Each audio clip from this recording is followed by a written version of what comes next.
In order to become a super successful property investor, there are a number of skills you're going to have to master, and I mean really master. And in this video, I'm going to share 5 key competencies and skills that I firmly believe you need to master to become a really successful property investor.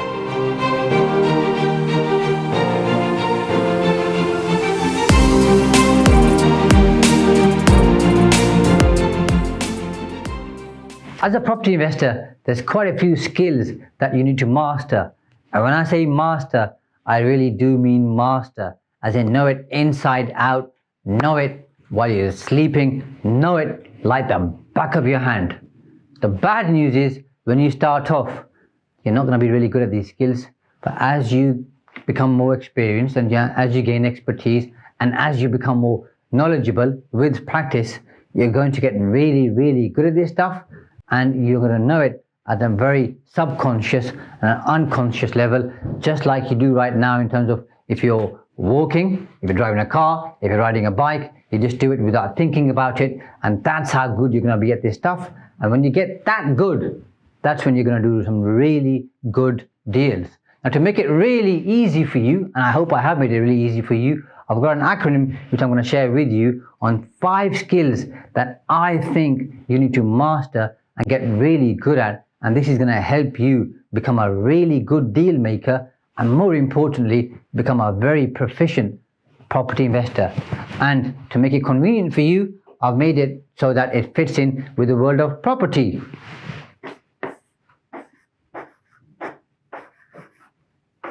Because we all need plans when we're looking to do something.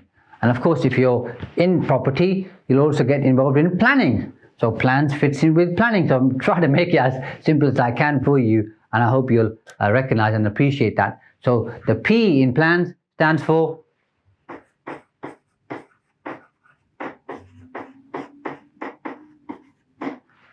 problem solving.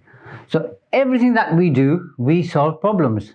Whether this is solving problems for a seller, solving problems for a tenant, solving problems for ourselves, our team, whoever. If you become good at finding solutions and solving problems, you're going to become very valuable and, dare I say, to some extent, invaluable.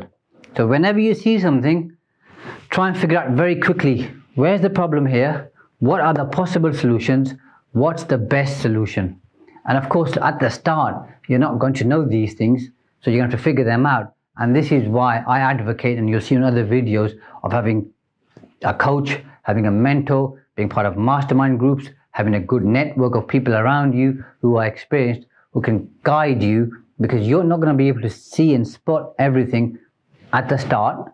But as you become more experienced, things become second nature. So you need to be able to solve problems very, very quickly, because when you see a deal or a potential deal, or you're talking to somebody, you need to figure out very quickly, where is the problem here? What are the possible solutions?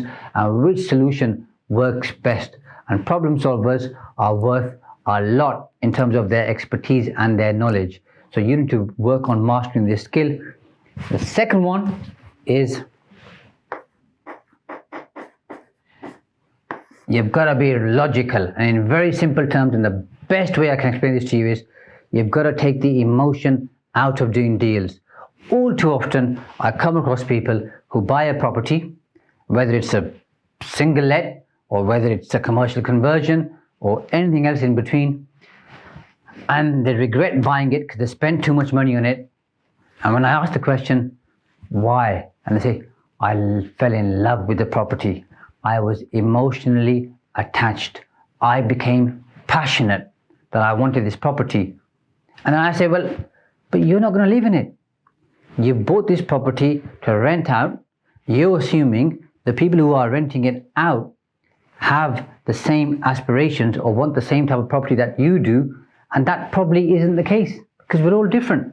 So why did you become emotionally attached? If you're going to live in the property, fully understand that, fine, it's going to be your dream home, forever home, it's okay. But if it's a purely business decision, becoming emotionally attached is a really bad idea, because it's going to cost you a lot of money. So every time you're doing deals, no matter which type of strategy you're adopting, do not become emotionally attached. Stay as far away from the deal as you can and be as rational as you can. Run through the numbers, run through the process that you have for looking at deals.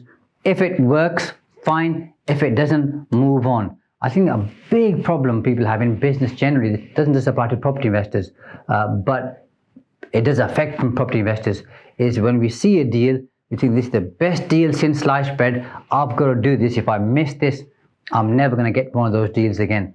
And in some cases, that may be true, but in most cases, that's not true, because there are bigger, better, more appropriate deals for you down the road. I don't know whether if you've had this experience or not. I have. I do a deal thinking this is a really good deal. As soon as I've done it, within, let's say, a week or 2 weeks or a month or sometime down the road, a better deal comes up. I think, damn, I've locked up some of my resources in that particular deal there. Now I'm going to struggle. It's going to be a stretch to do this deal too. If only I'd have waited, or if only I'd been a bit more rational and logical, because the first deal that I've just done, I forced myself to do that because I made it look better than it really is. So step back, look at deals, have your own criteria, have your non-negotiables, and if the deal fits, fine. If it doesn't, you need to have the discipline. Say, this one doesn't work, I'm going to move on. And this isn't just about deals. This is about everything you do in your life, and especially in your property business. You've always got to be logical, rational, and use reason to work out what you should do. And the more you rely on that, the more likely it is you're going to be more successful. So remember, logical, rational at all times. The third one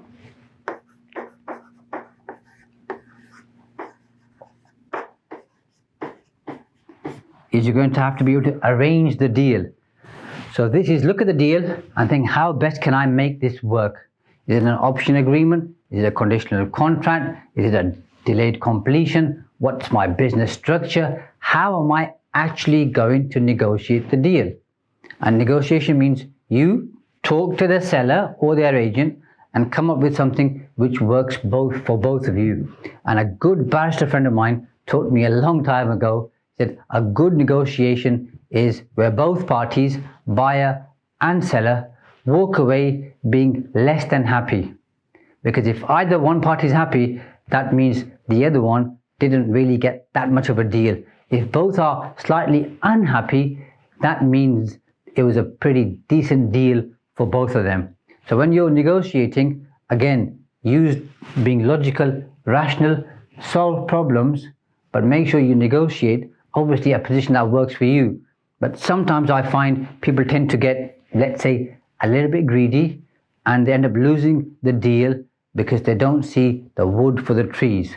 And so you've got to create a win-win situation which works for you and the seller. And I've done this a lot of times where I've had a fixed position and the sellers wanted something else, and I thought, hold on a minute, if I don't move, they're not willing to budge, this isn't going to happen.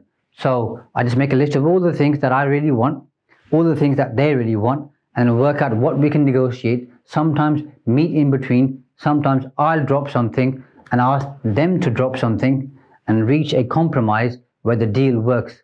And I assure you, some of my best deals have been the ones where I've had to kind of, to some extent, compromise some of my position, and the seller has compromised some of their position, but we've come to a really good arrangement and agreement where we've arranged the deal so it works for both of us. And negotiation is an art to some extent. You need to master it. It's also a skill, and this comes with experience and expertise. And there's loads of other people who are more experienced than I am on YouTube, on social media, who've written books on this particular topic. So learn this. This is going to serve you well. Again, not just in property, generally in life, we negotiate pretty much every single day on different things, whether it's with our husband or wife or partner or our children or our team members, whoever. We're always negotiating. And this is one skill you get better at the more you practice and learn it. So spend time on becoming a better negotiator so you can arrange deals in a much better way.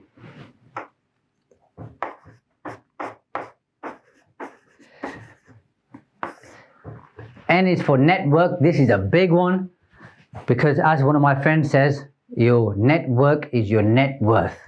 So you need to have a very good network. This is both in terms of the team around you, so your main team, your power team, the people that you rely on, your solicitor, your accountant, your advisors, your architect, your planning consultant, your contractor, your subcontractors, your builders, and all those other people who are involved with helping you in property, but also a wider network of advisors who support you, who know about property, events that you go to, your book of contacts that you rely on for different things. And obviously you're going to build this up over a while. So spend time going out there and talking to people. And generally speaking, I find a lot of people nowadays are kind of stuck on social media. They're part of quite a few groups, which is good because that's part of their network. But people don't go out as much, see other people in the flesh and talk to them. And people who are somewhat younger than me, we used to do this all the time. That was the only way to do business. You have to see the whites of somebody's eyes, shake their hands, talk to them, and do a deal. And even today, even though we've progressed and attitudes and behaviors have changed, that I find is the best way of improving and increasing your network and doing deals. You've got to go out there, you've got to do the hard miles, you've got to talk to people, because that's the way you're going to build relationships. So invest a lot of time and money if you have to by building and creating a really good network, because when you've got that network, when things don't work well, the network will support you and will be there to comfort you. When things are working well, the network's going to help you to become even better. So networking is extremely important.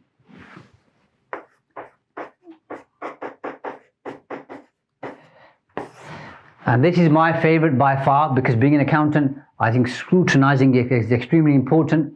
In other words, do your due diligence. So when you're looking at a deal, appraise the deal. Let's say it's a new build project.